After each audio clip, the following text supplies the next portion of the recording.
మూసీ పునరుజ్జీవంపై అధికారుల సమీక్షలో సీఎం రేవంత్ రెడ్డి కీలక వ్యాఖ్యలు చేశారు. ప్రాజెక్టుపై ఎవరికి తోచినట్లుగా వారు మాట్లాడుతున్నారని, సోషల్ మీడియాలో అడ్డగోలుగా ప్రచారం చేస్తున్నారని సీరియస్ అయ్యారు.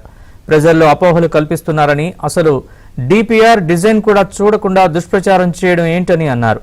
ఆ దుష్ప్రచారాలకు ఫుల్ స్టాప్ పెట్టాలని సూచించారు. భూసేకరణలో ఇళ్లు కోల్పోయే వారికి మార్కెట్ ధర కంటే 25% అధికంగా ప్రభుత్వం పరిహారం ఇస్తుందని స్పష్టం చేశారు. మార్చి 13న డిపిఆర్ డిజైన్ విడుదల చేసి పవర్ పాయింట్ ప్రెజెంటేషన్ ద్వారా ప్రజలకు వాస్తవాలు చెబుతామన్నారు.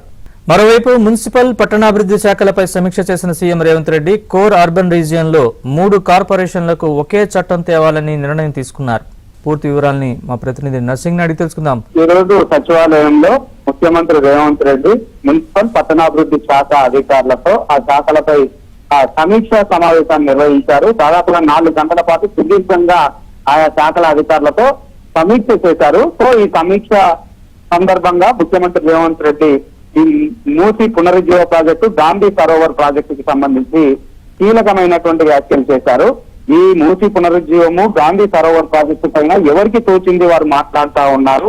సోషల్ మీడియాలో అడ్డగోలుగా ప్రచారం చేస్తా ఉన్నారు. అసలు ఆ ప్రాజెక్టే తప్పన్నట్లుగా దుష్ప్రచారాన్ని చేస్తా ఉన్నారు.